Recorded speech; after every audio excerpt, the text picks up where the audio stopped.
Welcome to the Pitch of Discontent. This is Owen back again for our first guest episode of 2025. And I'm very, very excited to be joined by Mr. Brae Fisher of Dear Seattle. Hello, Brae. How you doing? Good, mate. How are you? I'm very well. We were just chopping it up a little bit, talking about domestic bliss, how our partners look after us and how we look after them. Yeah. This is the first interview that you'll be doing today, so I've got you nice and fresh, well rested. How are Good you to go. feeling, mate? What's been going on? Good. Pretty manic end to the year. So I feel like I somehow now managed to claw back a bit of energy over the break. Yep. I had to kind of like put the foot down a couple times and be like, I refuse to do anything today. I literally just need to be horizontal from start to finish. Beautiful. And I think I needed it. So Yeah. it worked out well. Feeling good now. Feeling fresh. You guys were hitting it pretty hard, kind of right up until the wire. You were doing shows, kind of like an extended national regional run, pretty much right until the end of December.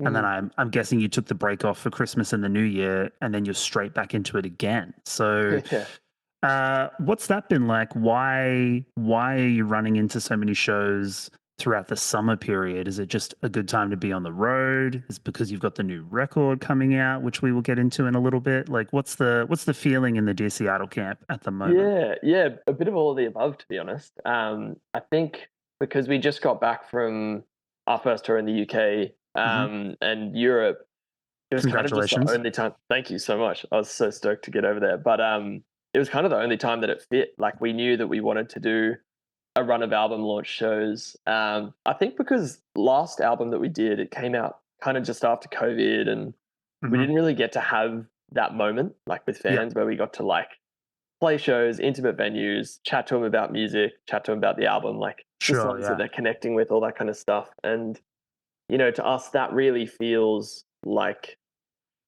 an album, you know, like it makes it feel like it's real and it's a thing. And this thing you've been spending years putting your time and effort into now actually is out in the world and other people are experiencing it for the first time. So yeah, we just were like, we want to do this and we want to make it extensive, not just, you know, your Sydney, Brisbane, Melbourne kind of situation. And yeah, it was the only time that it fit. And it was just straight from Europe, straight into that, straight into Christmas and the silly season, which also is supposed to be a break, but just never is. No, and then it never is. Yeah, start of the year, we're just straight back into it. So yeah, it's good.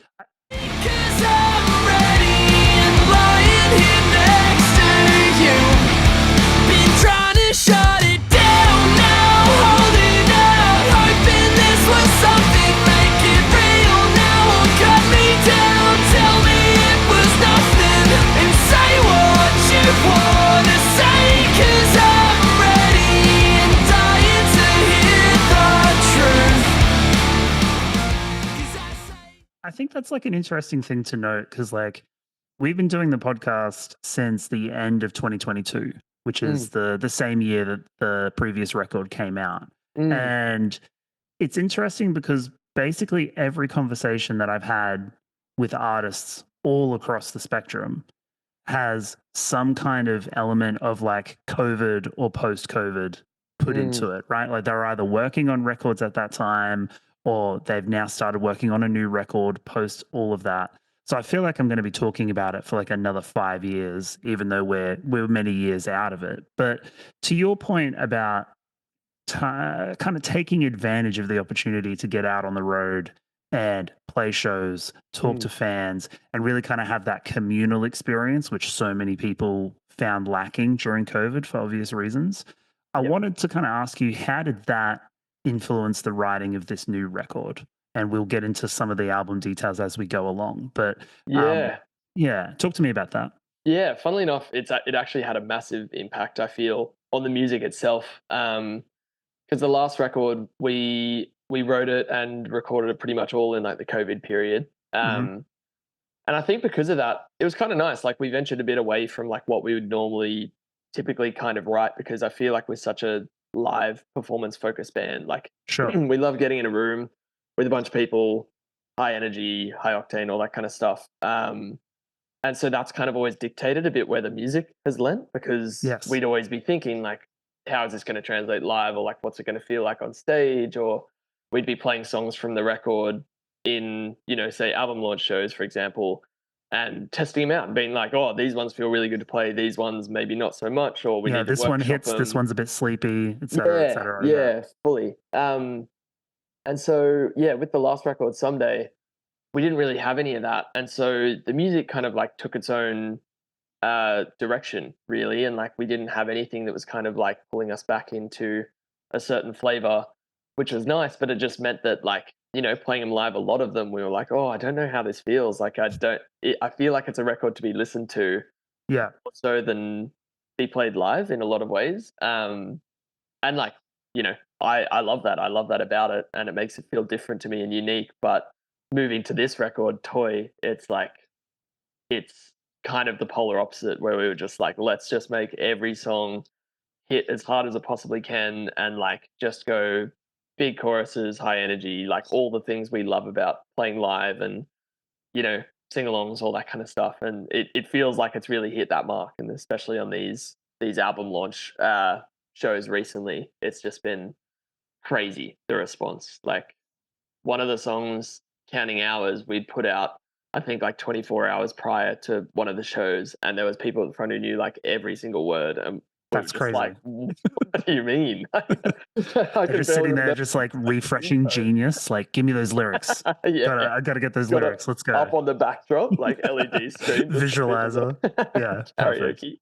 And it seems like part of me could never tell you what could have been. Yeah, it seems I'm in between the melancholy and evergreen. Tell me you feel it now. Can't you see you've got me staring my ceiling down? This feeling repeating, is it worth it? So let's talk about the new record. So third album, Toy, comes out this Friday, and by the time I edit and publish this, it should be out and available for people to listen to. So if you're watching this, go stream the record. Go tell Brae how sick it is. I've had multiple listens to the record, and it's fantastic. So again, congratulations. I appreciate that. It really has some of my favorite ever Dear Seattle songs, and we can kind of dig into the nitty gritty of why that is in a little bit. But to kind of jump off the point that you just mentioned, I do think it's an interesting dynamic that, for like a 12-track record, at least I think 5 or 6 of those tracks are out as singles, and they have been out for, maybe close to 12 months at this point. So you have really had this kind of like staggered effect of like working through new material, putting it out to the public, doing the shows, going overseas, playing shows here in Australia. So like this idea of road testing that material has very much been something that you've committed to for this album cycle. So I guess I'll ask you the converse of what I just asked previously. You had that live impact influencing the new material, and now you're playing the new material live. What's the response been like? How is that feeding into how you feel about that material? Do you think that was a successful way to approach it? Yeah, I think, like as you said, we kind of took a bit of a different approach in releasing more singles and having a more extended kind of run up to the album. And that was really intentional. Like we kind of planned that earlier, and we knew that we wanted this to be a record that had the legs to be able to do that. Yeah. And that's kind of what we set out for in the outset, of just being like, okay, it's our third record. We've gotten to the point now where we feel comfortable writing songs and feel like we can write well-structured songs that, are like very connected to what Dear Seattle is, and like we've got a sound that is us. And we kind of like dabbled in the idea of like, do we go completely different and try something new, kind of following maybe in like the steps of Someday and like explore even more, become more experimental, or do we kind of rein it back and just go like, let's just do the thing that is Dear Seattle through and through and do it the best we've ever possibly done it. And I think really having that kind of mentality going into it has just meant that like we set the bar so high, but we were all committed to it. And we were like, okay, unless, in the past, it might be like if a couple of us really like a song, it ends up on the record, and, the other's like, yeah, like I don't mind. But for this one, I feel like it was really like, unless all of us and our producer Fletcher were all like, yep, 100%, then it wouldn't end up on the record. Okay. And as a result of that, I think that's kind of led into this, being able to do multiple singles and stuff, because like I can't remember a release in the past where I didn't care about what single came out next. Like normally I would be so militant and like, it has to be this one, has to be this one. But this one, I honestly just love all the songs so much, and I feel like they all stand on their own 2 feet. So I was just like, whatever everyone's feeling, like I'm pretty happy. Like there's going to be so many coming out, and as you said, we get to road test them and take them on the road and see which ones are connecting. And I think that process was really nice for us. Like it kind of took a lot of the pressure off. A bit of the decision making was a bit less intense. And then, I think just having such a stacked year of touring, it kind of made sense as well, because it meant that before each next thing we were doing, each next tour, we could put out a song, and then that song kind of, boosts everything leading into the tour, and then the tour boosts the song, and it all kind of kept feeding back into each other the whole year. No, it seems, like you said, very intentional, but also like, strategic is perhaps the word I might use, but like, a very like concerted strategy, right? To be able to like have a new song to play to people, to have a new kind of promo cycle to help kind of advertise what the band's doing and the shows. Like it all makes sense. But I think it speaks to the testament of the band and the record that each one of those singles was incredibly strong, really, really good songs. And it's weird to listen to a record from a fan perspective, right? And going into it, I knew that so many singles were already out, and I hadn't looked at the full track listing of the record. So I like opened the stream, and I was kind of just expecting maybe like 2 or 3 songs that I hadn't heard, whereas the bulk of the album I'd already heard. And I was very surprised and pleasantly surprised to open it up and find another like 6 songs that I hadn't heard. And I was like, sick. This is like a full record. And, half of it's out, but I've got this other half that I haven't heard yet. And to the point I mentioned earlier, like some of my favorite songs that you've ever written are those deep cuts that haven't been revealed to people yet. So awesome. I'm so stoked to hear that. I love that. In particular, like I'll just say like Promise is like my favorite Dear Seattle song ever. Hell yeah. I love that song as well. So good. That was one where I was like, I feel like this could and probably should be a single at some point, but I'm a little disappointed it isn't, but look, respect. Like you got to do what you got to do. Yeah, we might do a video for it or something like down the line and like give it its own moment. But I feel the same. Like that song, I distinctly remember listening to the first mix that came back from it, and it was one of those ones that just kind of felt like it was there from the get go, and I was like, it's so good. Yeah. And there's a piece that you wrote for Music Feeds. It came out on like the 23rd of December, so like right before the Christmas season. So I kind of missed it when it dropped, but I was doing prep for our interview today and I found it and I was reading through and I was like, this is perfect. It's like Brae's already done my notes for me, because there's like all these little nuggets in there of stuff that I wanted to talk to you about. And one of them was like really analyzing the craft of songwriting. And there's a passage in there where you talk about working with Fletcher, your producer, and sitting down and pulling apart Taylor Swift songs to really kind of understand like how is like one of the biggest pop artists or just artists in the world writing music, writing songs and catchy choruses. Talk to me a little bit about that. What did you learn in that process? How instrumental was Fletcher to that? And kind of what are your main takeaways from that process? Yeah, for sure. Well, Fletcher and I, we've been incredibly close friends for like basically our whole lives post high school kind of thing. And I feel like we've both been people who've been like really committed to understanding songwriting and like wanting to learn as much as possible about it. Because really like that's our craft. Like that's the job that we're in, and it makes no sense to kind of ignore it. And you're a tradesman. It's your trade. Exactly. And like I kind of wanted to put that hat on and be like, even though I'm not particularly a Taylor Swift fan, like, I appreciate how good the music is. It's like, if there's any artist in the world who can have such a resonance with so many people, they're doing something right in their songwriting. And there's got to be a reason for it. And so we just both were like, let's just do the deep dive, like go into everything, not even just Taylor Swift, but like every artist you can possibly imagine, and like just pull it apart and start to find these little nuggets of like, oh, so this is how they like return back to the A in the chorus, like from the B, or like this is how they kind of make the later A in the chorus a bit more interesting so that it doesn't feel just like a rehash and stuff like that. And like, to me, it was really interesting. Like, it was such a nice experience to have that time with Fletch as well. Like, a lot of the time in the past, we've had like an allocated period of, you know, you have to get the record done in this time, and you get stuck to a time frame which kind of limits how much you can explore like this. But yeah, sure. I think we both kind of set out to, as well as the rest of the band, like have, as I said, the best record we've ever done. And I think the only way you can really achieve that is if you put in the hard yards and do the work.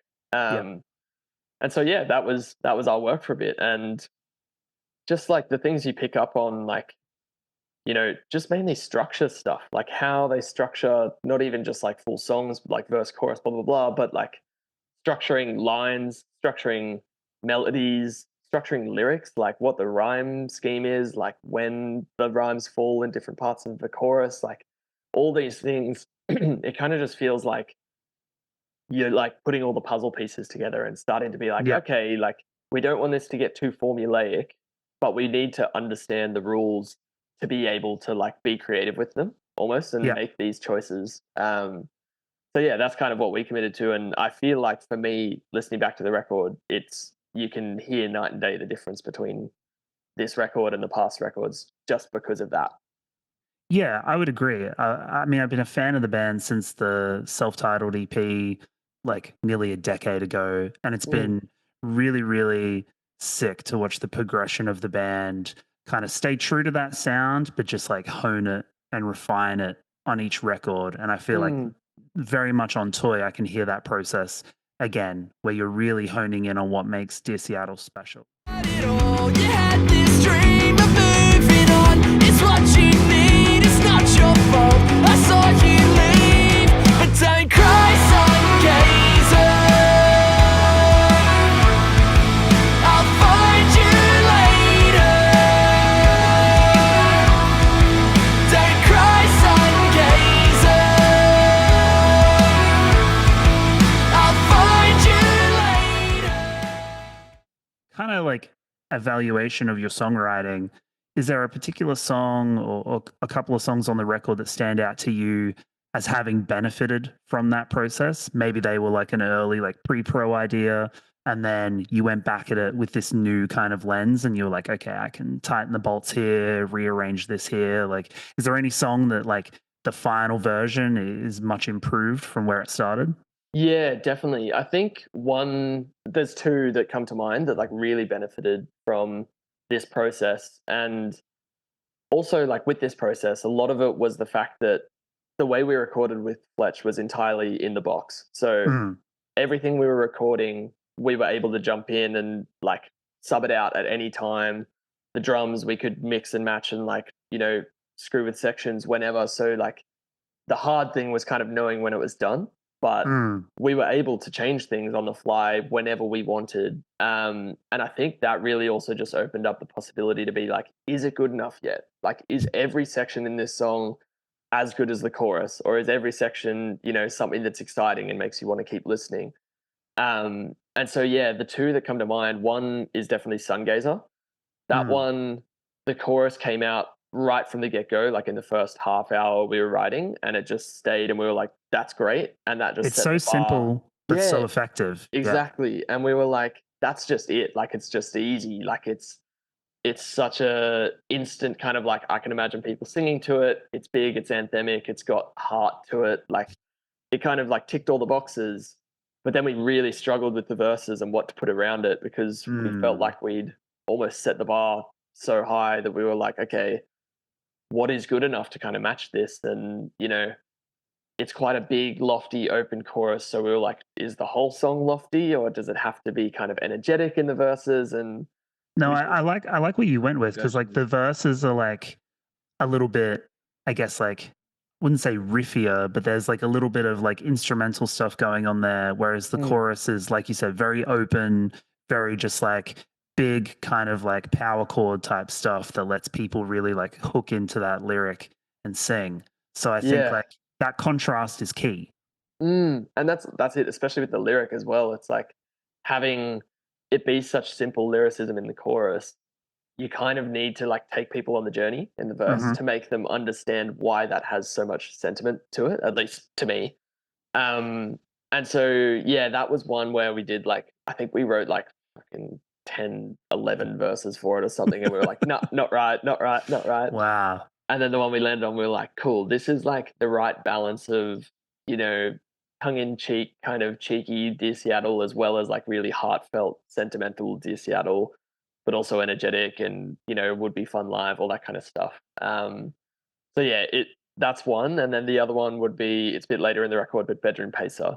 Mm. And that one was kind of, I think we had all of the lyrics and like the melody and top line of it was all pretty set in stone, but it was the sonics behind it that we were like, you know, trying to forge out how it should flow and like what sections should be big. And, you know, I think it started with a chord progression that didn't work with the verse that we'd written. And so we were trying to like work out, is there a bridging section like melodically and harmonically that can like tie these two together, or do we have to make the whole song one harmony in terms of chord progression? And so yeah, that one was a fun one too in that sense, because it feels almost like solving a puzzle, because you've got this top line that's set and it's a matter of like, okay, how do we now elevate that as much as possible in the right way? So that was really fun. That was another goodie. Yeah. I want to touch on a thing that you mentioned before, which is like taking the listener on a journey. And I Mm, feel like you can definitely hear that at like a narrative level in a lot of the songs. Like they are kind of these little like self-contained vignettes of things and ideas that you're exploring. But I also kind of hear that at a holistic level across the entire record.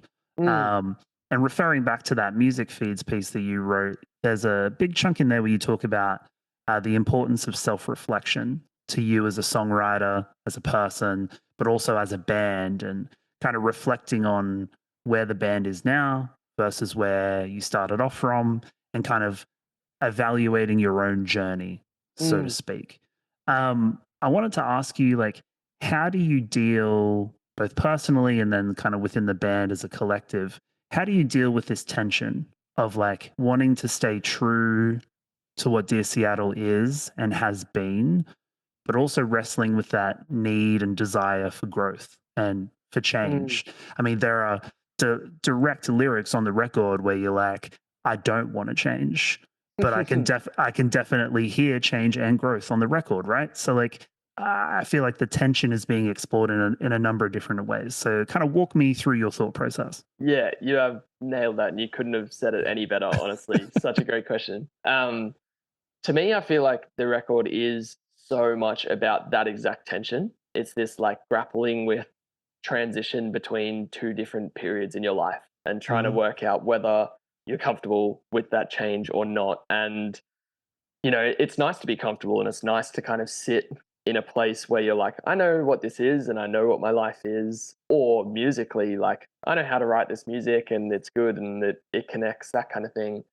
It's so easy to stay there and it's very tempting, especially if you're someone who's quite anxious or an overthinker like myself.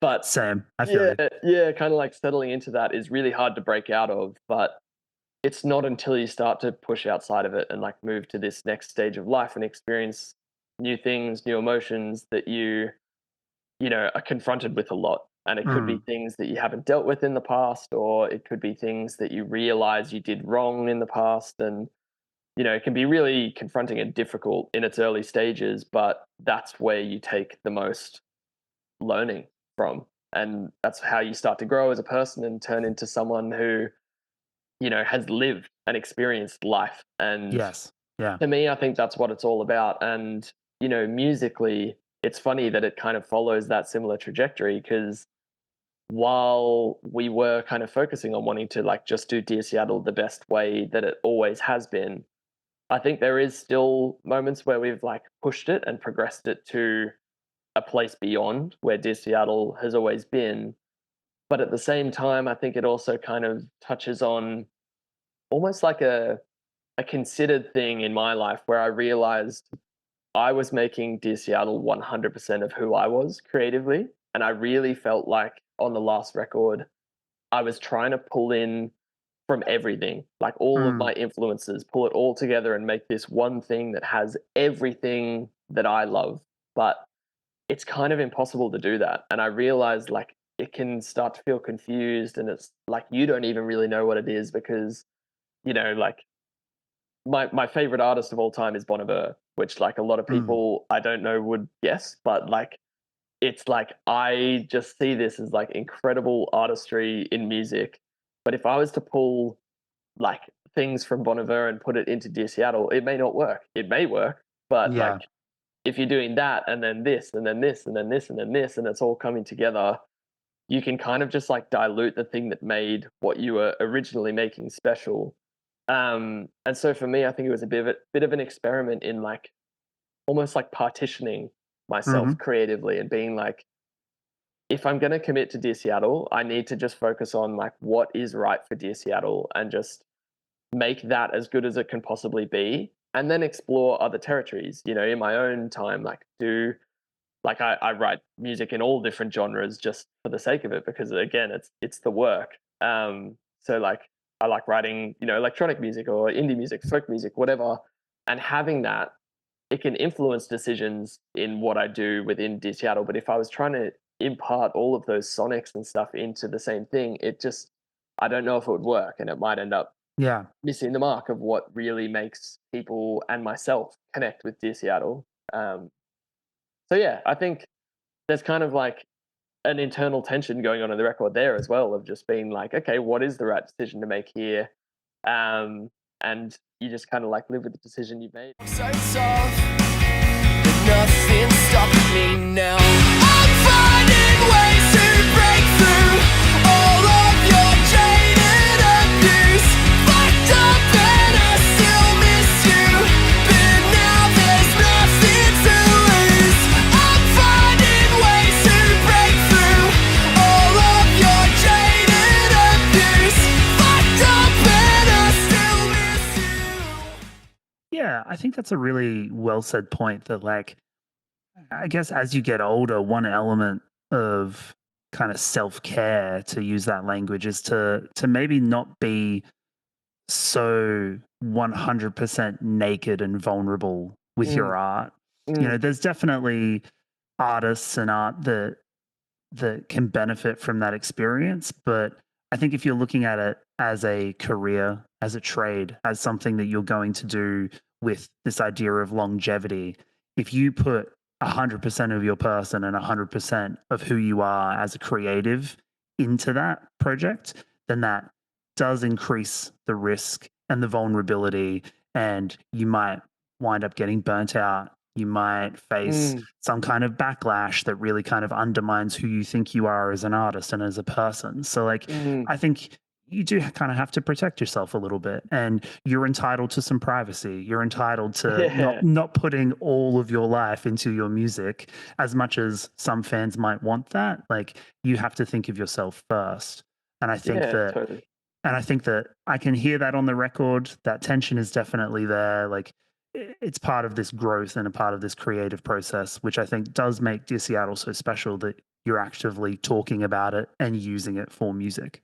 I appreciate that because, yeah, you're right. Like it's self-care, and also what I just realized then too is like it's also not just me who's a part of the band. Like this has It's a to collective. resonate with That's right. 3 other guys who are also, out on the road playing it every night with me, and like we're all such close friends that like it wouldn't make sense for me to pull from all of my influences and make it this thing that is like so entirely mine, and then them not resonate with it or not feel like it's a part of them as well. Sure. And so I think that's where leaning into, what really made Dear Seattle special in the outset is also a bit of that. It's like making sure that all 4 of us are like a united front. And like where I kind of stem it back to is when we did the self-titled EP, that was kind of the first time where like all of us were like, let's just do what we want to do. Like, let's just write music that like, rather than it's the stuff that we're listening to or like is getting booked for shows and that kind of thing.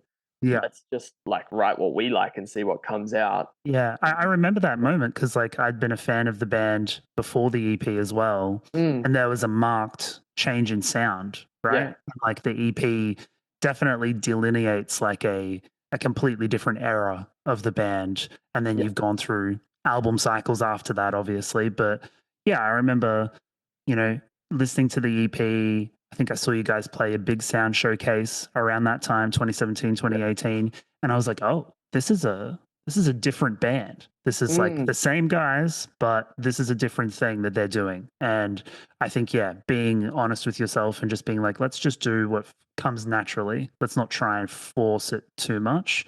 Definitely the right move. Exactly. And that's like, I think really for me, like the things that I resonate with most is when things feel really genuine and it feels honest and true to the person. And while it could be argued that like not pulling in all of my other influences means that it's less genuine, it's more like this sound that we kind of cultivate is something that we cultivated as the four of us, and it's true to all four of us, and it's kind of a combination of like all of our flavors and like the mutual middle ground. And so I think when that's the case, it's like when we're up on stage and playing it live, it's not like, when you see a band that maybe has members that don't really want to be there, or they're just doing it because a friend wrote some songs and they want to play, and like it's very obvious when that's the case. Like people can tell, like people can sniff out bullshit a mile away, and authenticity is a really important thing, especially in this hyper digital commodified existence that we have, right? Like people crave that authenticity, and that's a really important anchor, I think, to guide everything else that you're doing.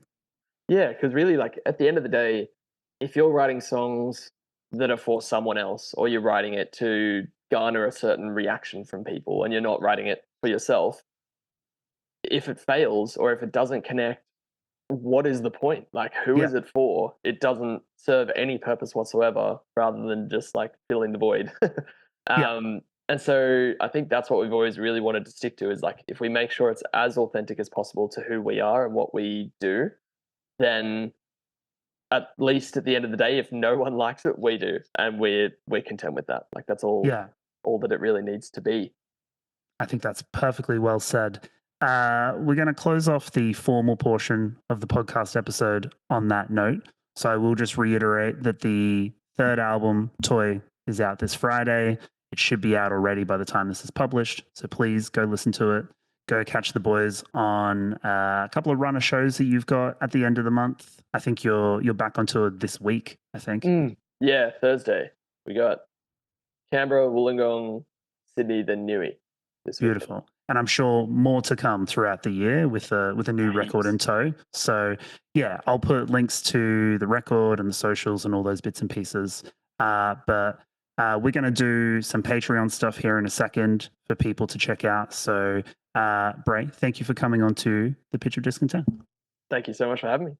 Subscribe now to the Pitch of Discontent Patreon to receive access to extended cuts of our bonus episodes, as well as exclusive behind-the-scenes content, monthly Patreon-only episodes, member-only votes, the TPD community chat, and much more. Go now to patreon.com/tpdpod and join for as little as $5 a month. That link again is patreon.com/tpdpod. Thanks for watching the show.